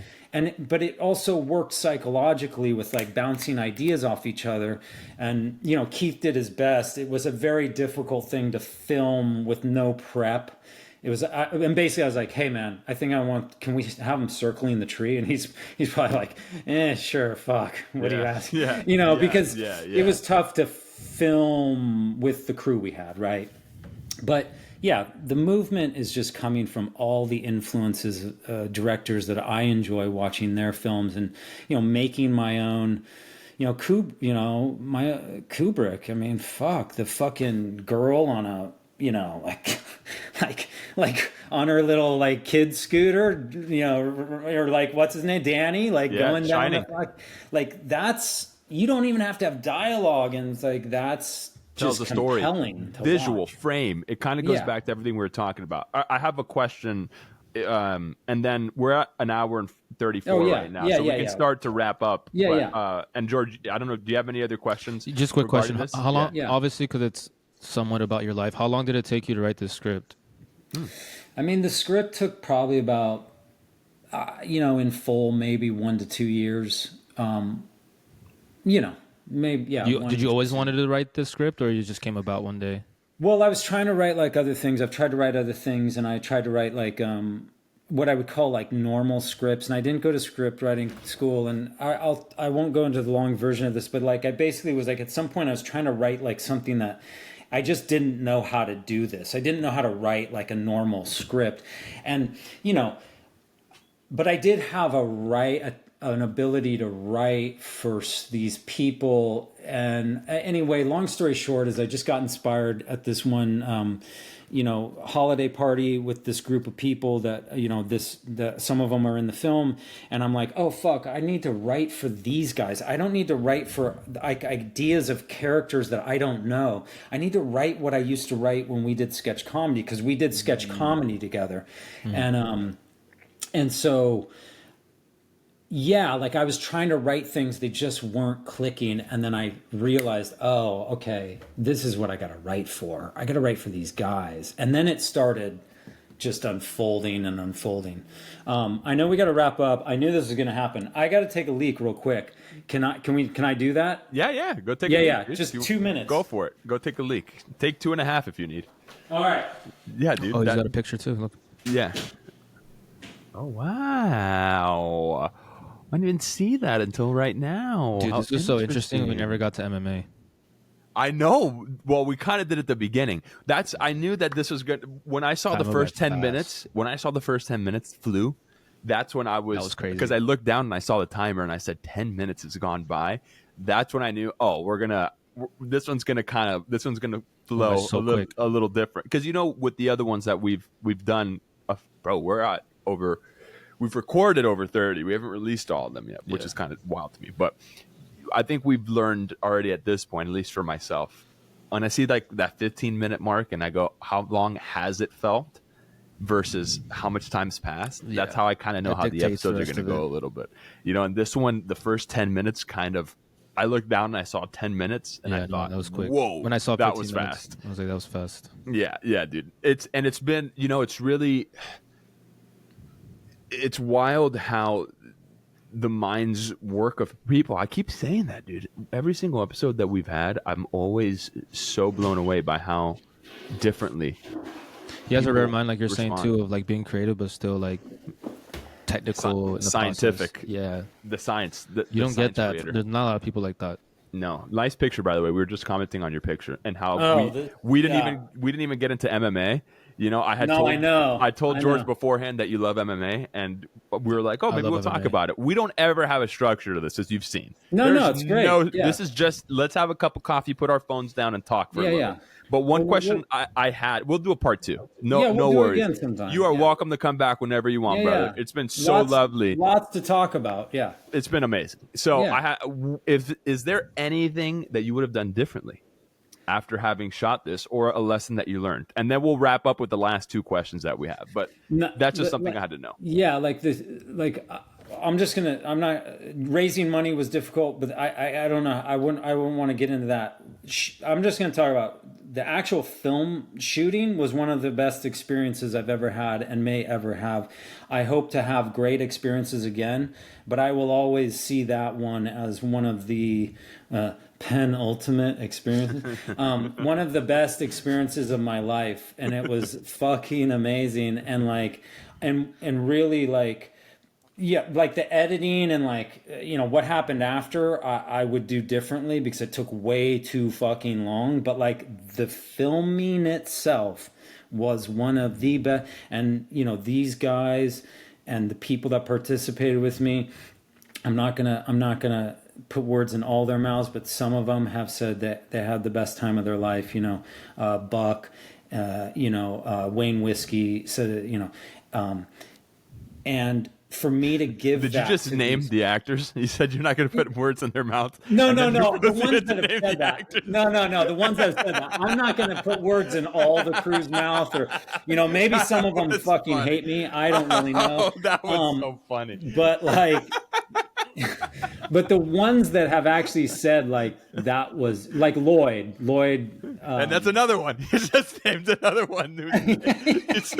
Well, I'm naming the characters. I know, but people can. That was so good. Okay, let's go to our last two questions.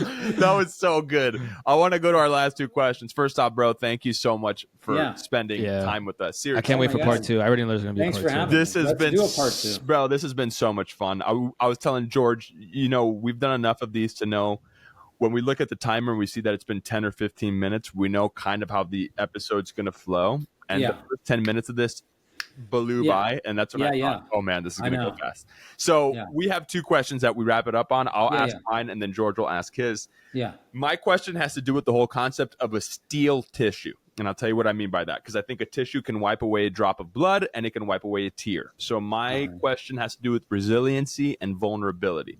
So what are some things in your life that have made you the most resilient and have also made you the most vulnerable? It can be a very surface level answer. It does not have to be very deep. I just think that as an artist, both of those things are incredibly useful and powerful and essential to just pursue what you're doing. So in your life, again, they can be super surface, doesn't have to be very deep, but it can be deep if you want also.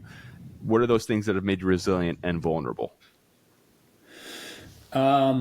Well, yeah, taking all these things just feel like words and sort of trite things people say that, but like if you really take risks, you get out of your comfort zone.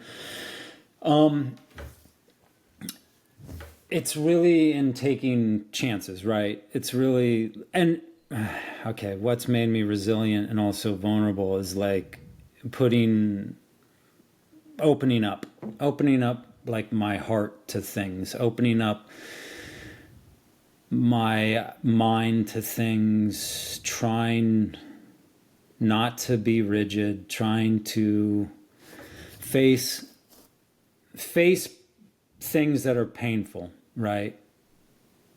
This is kind of all over the place, but it's really about being open, right? It's really about when having to face painful situations head on, which I've had to do, especially over the last 2 years, and even with Walnuts, that wasn't all easy. But like, sometimes it felt like I was gonna, like I didn't know how to survive it, right? Like, so the resiliency is just having enough courage, even when you don't think you got it, to just, you've got to ask for help sometimes, but to just face the pain, right? To just face the difficult shit, and it's not fun.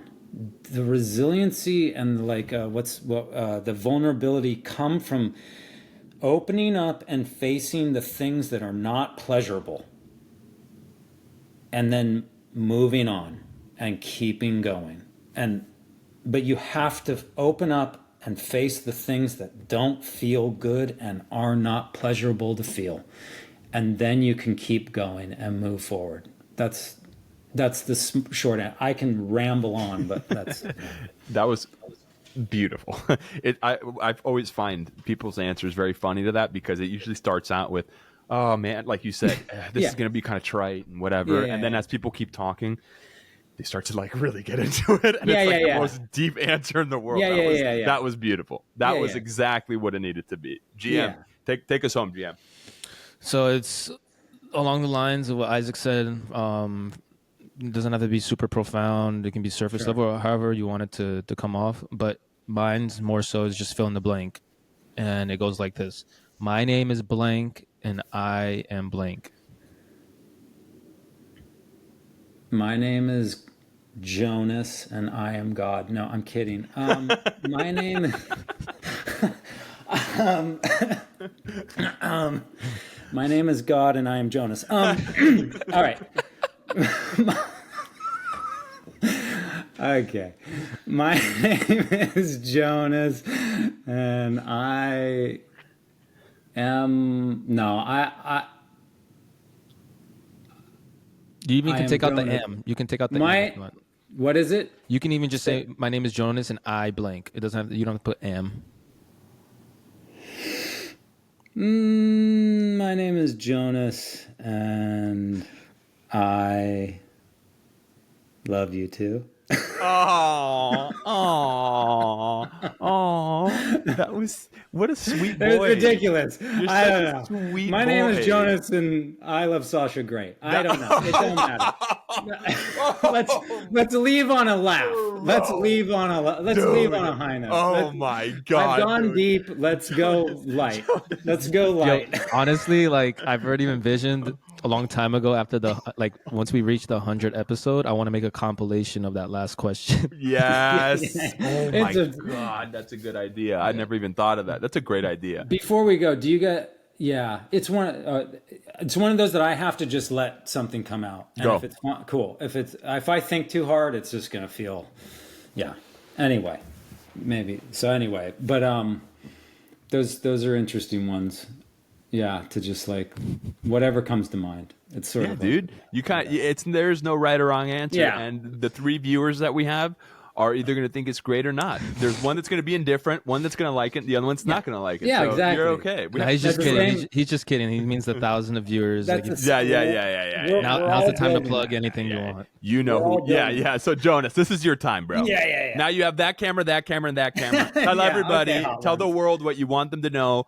Talk to them about Walnuts, where they can find it. Go ahead and let the people know. We'll put it in the description too. Anything. All right, you three listeners. Fucking watch my movie, man. Fucking Walnuts. I mean, when will you ever hear of a movie called Walnuts? You should go watch it. It's on Amazon and TUBI. And I don't expect everyone to love it. Here's my little tagline for it. It's not everyone's cup of tea, but it's everyone's cup of joe.